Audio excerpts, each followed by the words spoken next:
be more than human. Hello and welcome to the channel. My name is Joseph Carroll. I write under the pen name J.R. Carroll. And today is an exciting day because I get to bring you More Than a Gunslinger in audiobook format.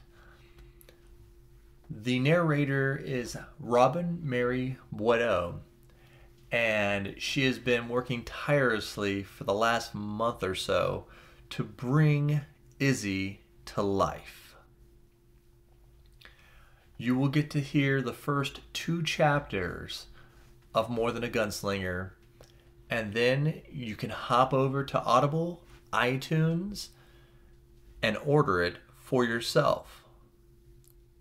So sit back, relax, because you are about to find out why Izzy is more than human. Chapter 1. I don't much like bullies. Maybe it's because my mother raised me to respect everyone. It could be because I was bullied when my family moved to the States from England. What I think really pushed me over the edge was seeing my father bullied into giving up his passion. He was a railroad engineer. No one knew more about trains or railways than him. He helped build out England's rail system. He provided a good life for my mother and I. There was an opportunity to come to America and expand the railroads. He couldn't say no.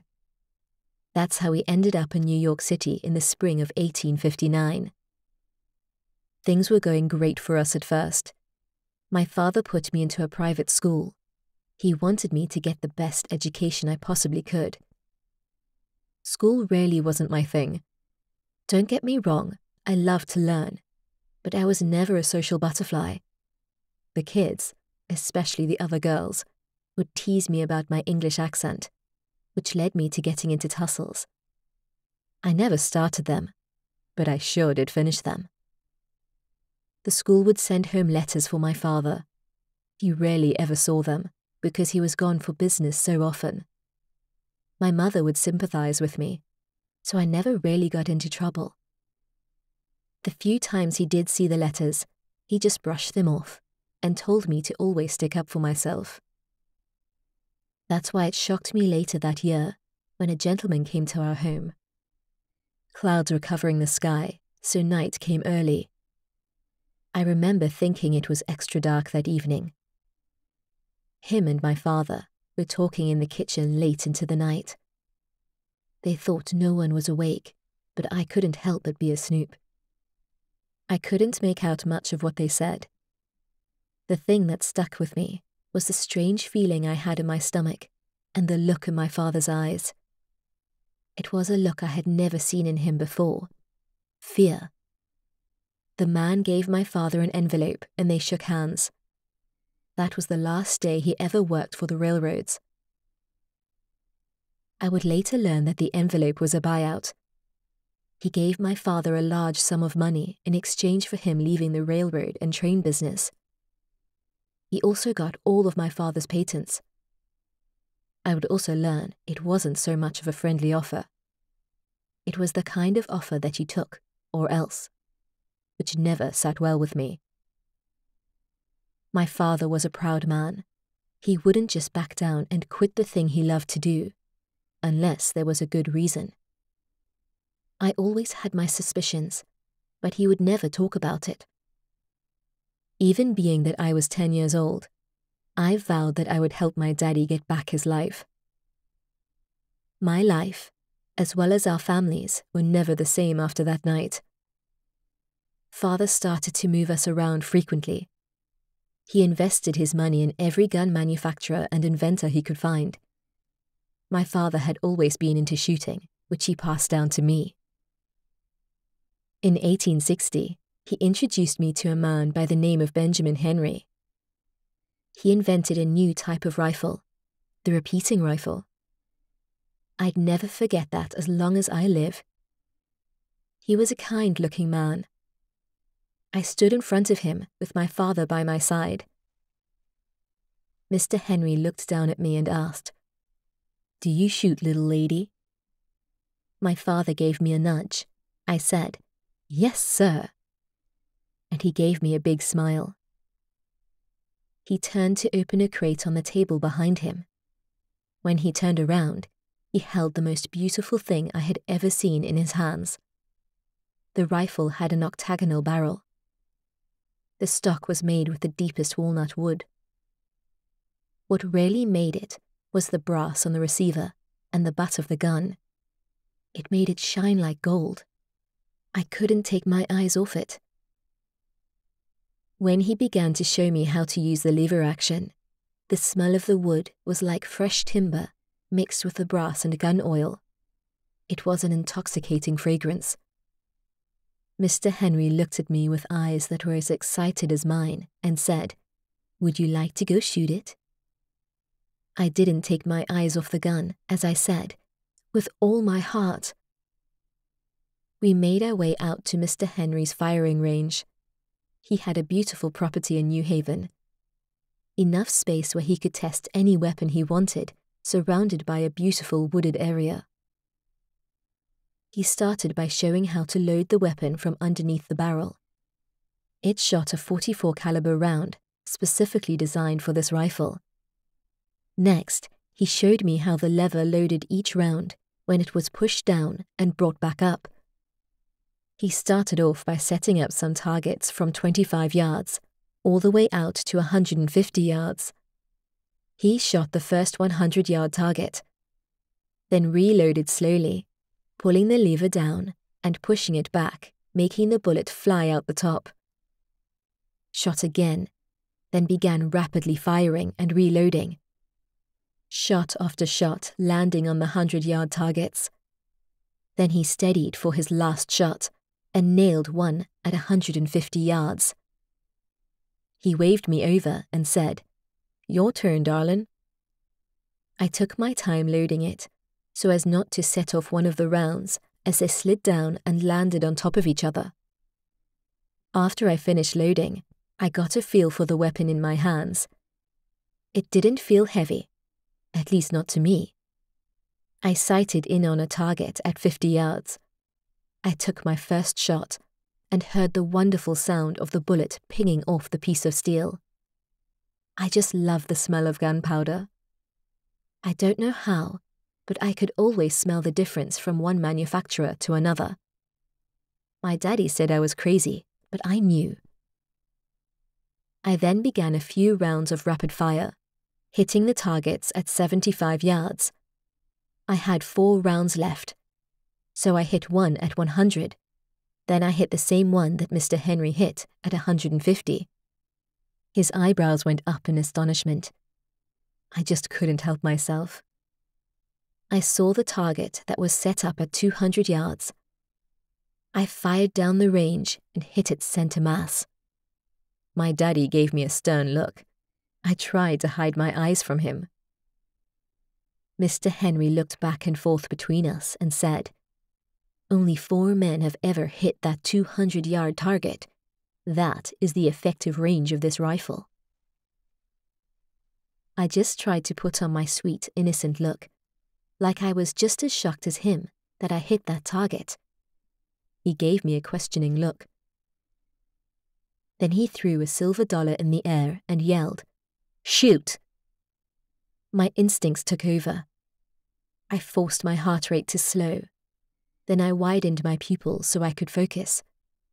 I could see the coin spinning. To my eyes, it was spinning extremely slowly. I could read the words on both sides. I took aim and fired. I did all of this in the blink of an eye. As Mr. Henry saw the coin disappear off into the distance, knocked away by the bullet, he swung his head around with a look of amazement. He said, "Nobody makes that shot." I stood confidently with the gun by my side.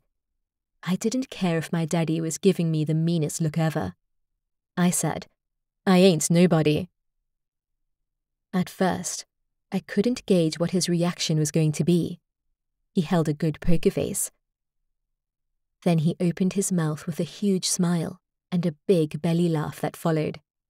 He slapped the barrel beside him and said, "You certainly ain't nobody." When we went back inside Mr. Henry's, he served us some lemonade, which was simply delicious.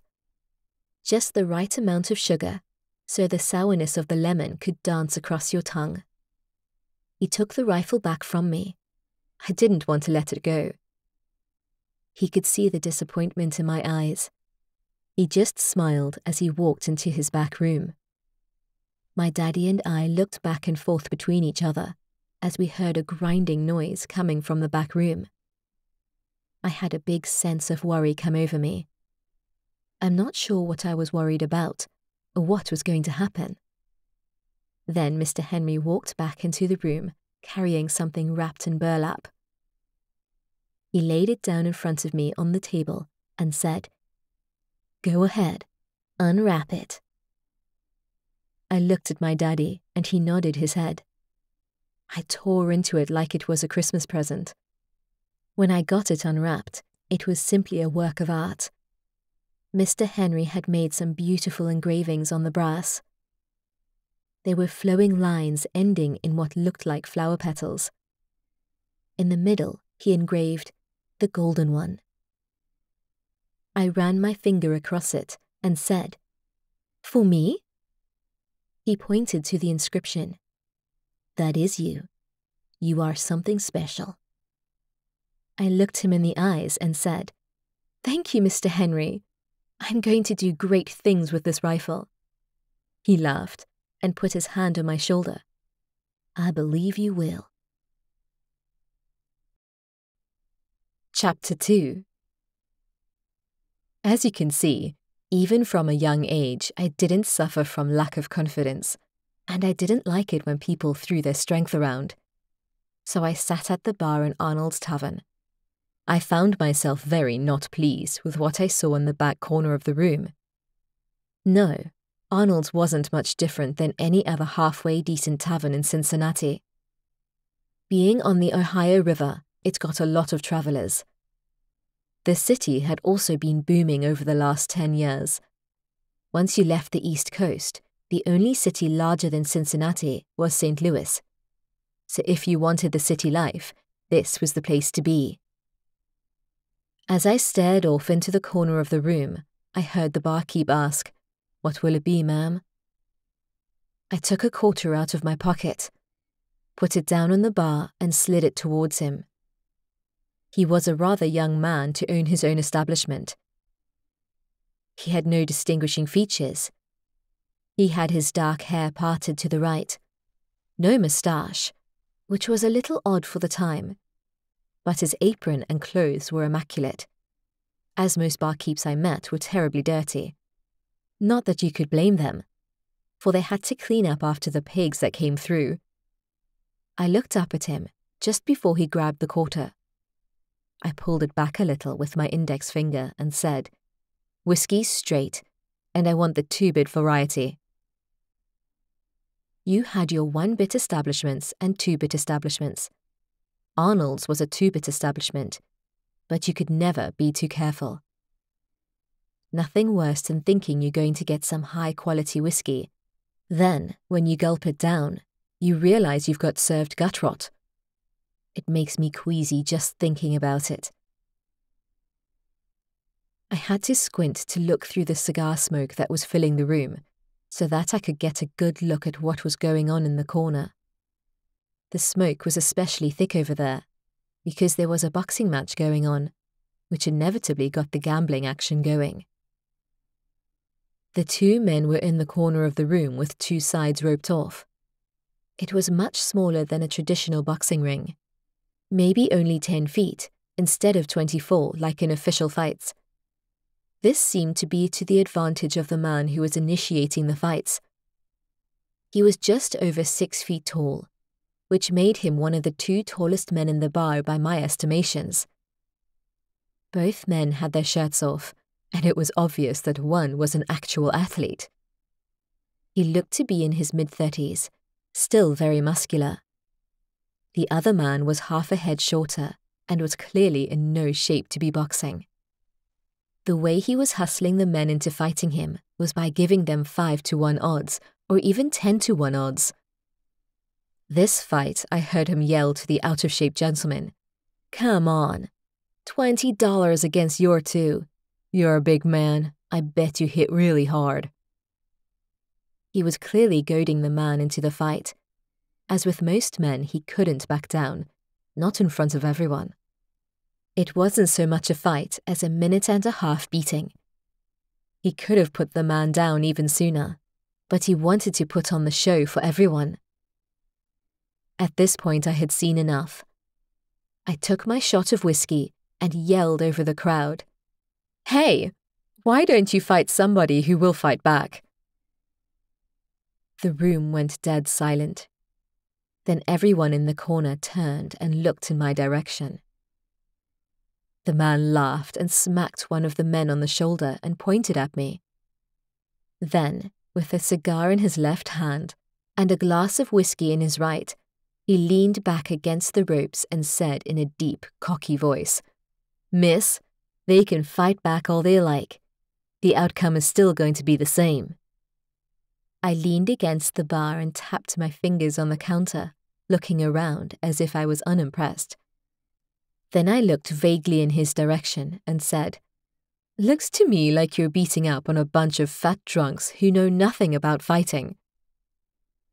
He took a big puff of his cigar and said, "You look a little cocky to be a fighter, but if you want to get up off that bar stool and bring your little ass through these ropes, I can teach you a thing or two."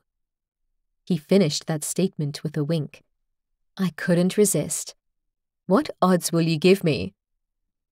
He finished off the last of his drink. Then he put the glass down harder than he needed to. "Honey, I'll give you 100-to-1. Normally, I make my living by hustling sharpshooters, but this was too good to pass up. I flipped a silver dollar over to him. He caught it and set it on the table beside him. I heard one man yell, "Who wants the action?" Then the hustle and bustle started. Men placing wagers and prop bets. The wagers ranged from "would he actually hit me" to "would I run out of the ring." It was actually quite amusing.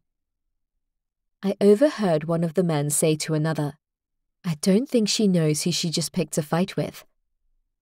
You see, the thing is, I knew exactly who I'd picked the fight with. His name is Thomas King. He's the reason that I came to Cincinnati. He was once the heavyweight champion of the world.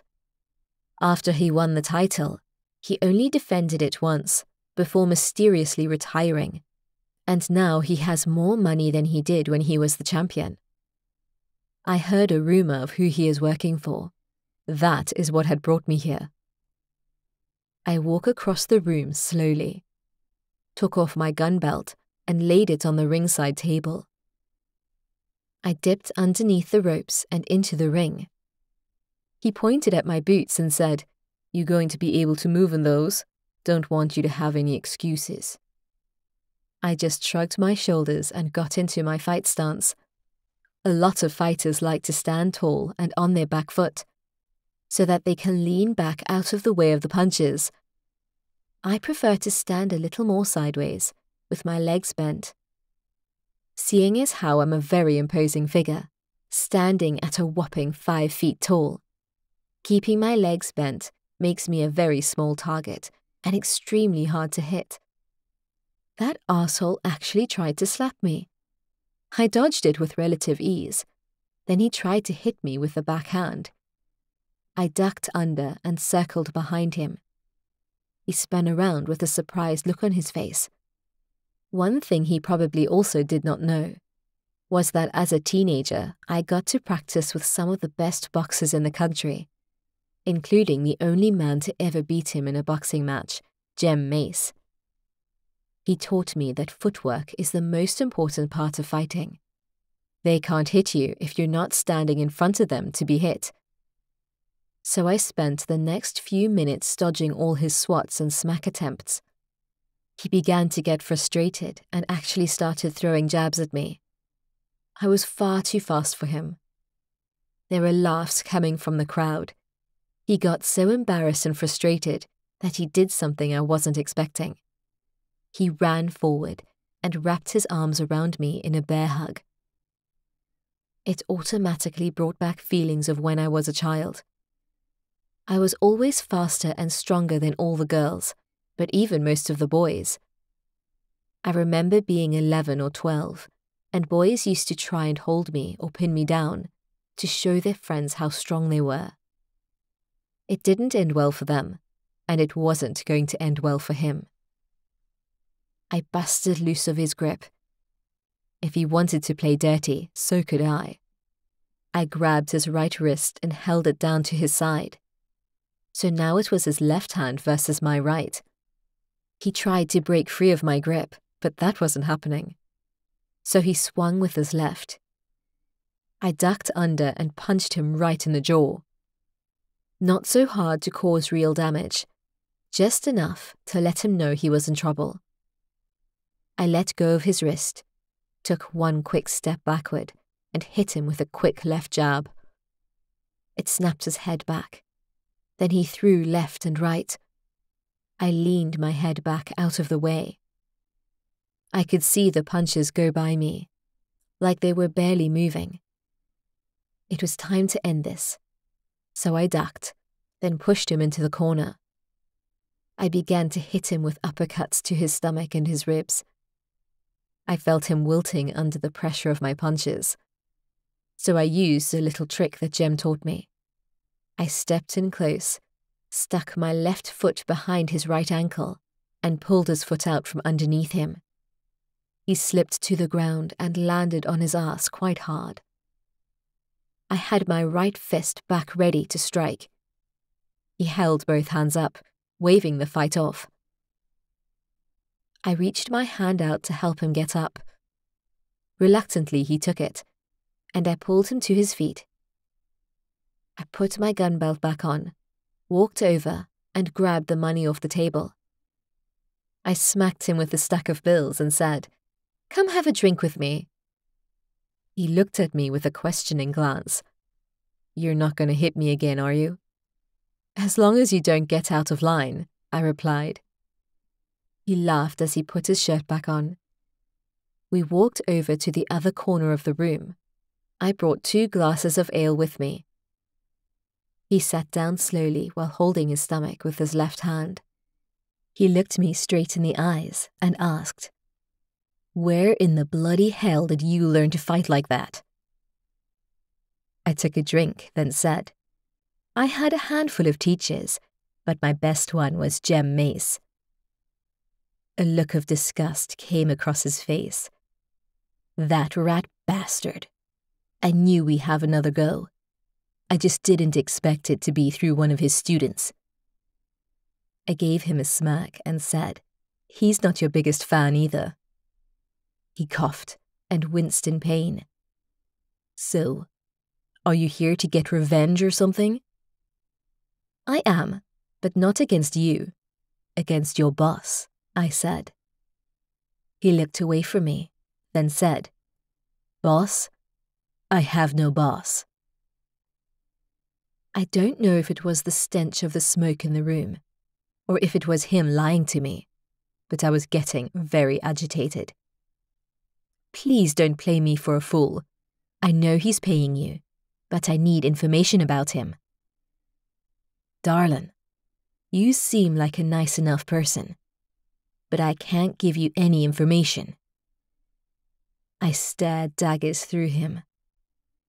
"How about this? If you don't tell me what I need to know, I will follow you everywhere, challenging you to fights, and you can run and be a coward. Or you can take beating from a woman everywhere you go." God damn it. You don't know what you're asking. You could get me killed. "How about you just tell me how you met? No harm in that." He looks around and leans in. After I won the title, he approached me and offered me a large sum of money to throw my next fight. I told him I wasn't that kind of fighter. He showed up after I defended the title. As soon as he walked up to me, I told him the same thing. He cut me off and said he had a business proposition for me outside of boxing.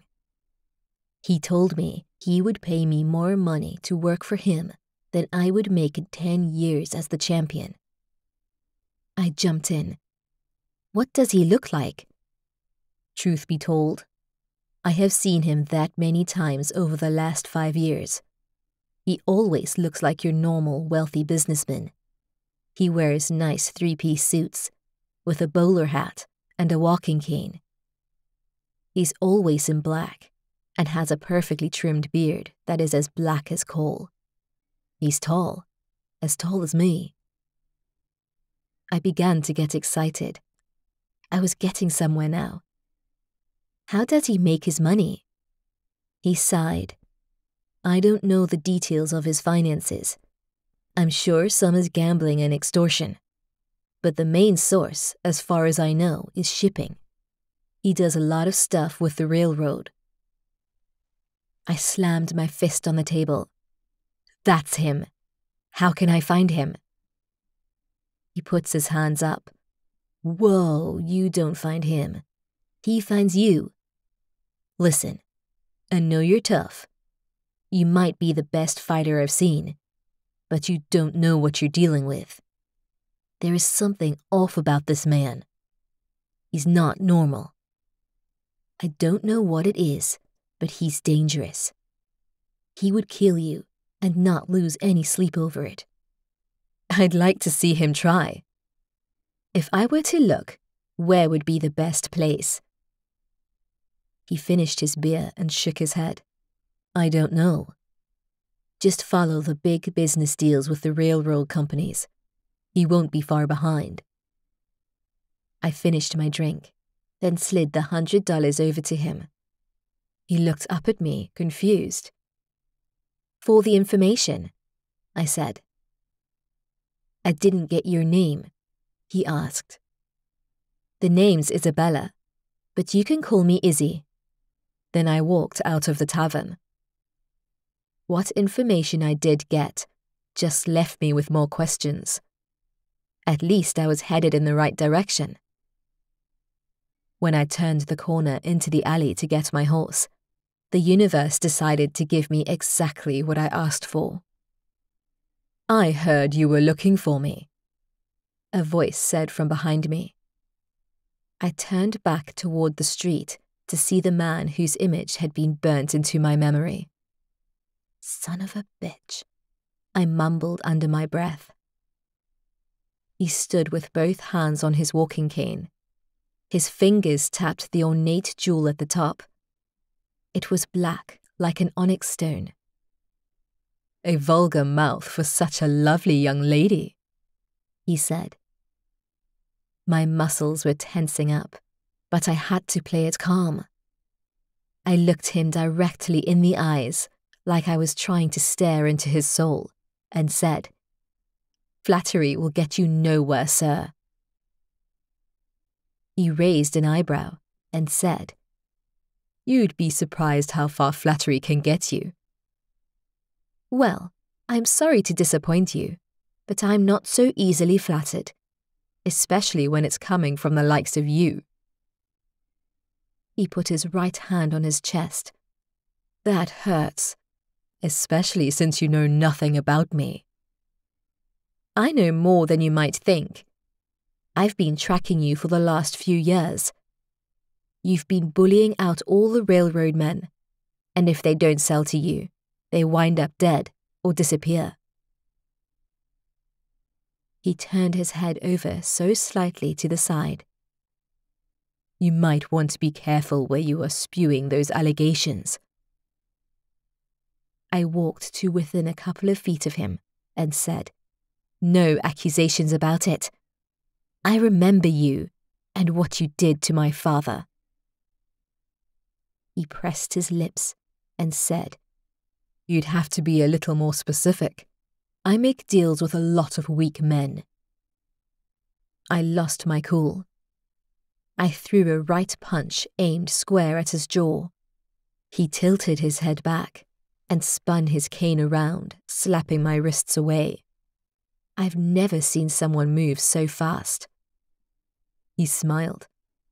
"You've got spunk, I'll give you that. And I'll give you the beating of your life." I threw a straight left, followed by a right punch. He stepped off to the side, and then moved back by 5 feet with a flick of his right foot. He yawned, like he was getting bored. Nobody has ever been able to match speed with me. That just means I'm going to have to get inside and rough him up. I rushed him and threw an uppercut as hard as I could. He moved his head off to the right, grabbed me by the shirt with his left hand, then used his leg to sweep my feet out from underneath me. While I was still in midair, he slammed me into the ground. A huge dust cloud filled the air around me after the impact. It knocked the wind out of me. I was gasping for breath. He took the tip of his cane and put it under my chin. "You're good. I'd like you to come work for me. The pay is generous." I had to force air back into my lungs. Then I said, "I'd never work for a monster like you." He flattened out his suit, then said, "That's your choice. I would not use the word monster to describe myself." He pointed his cane down the alley.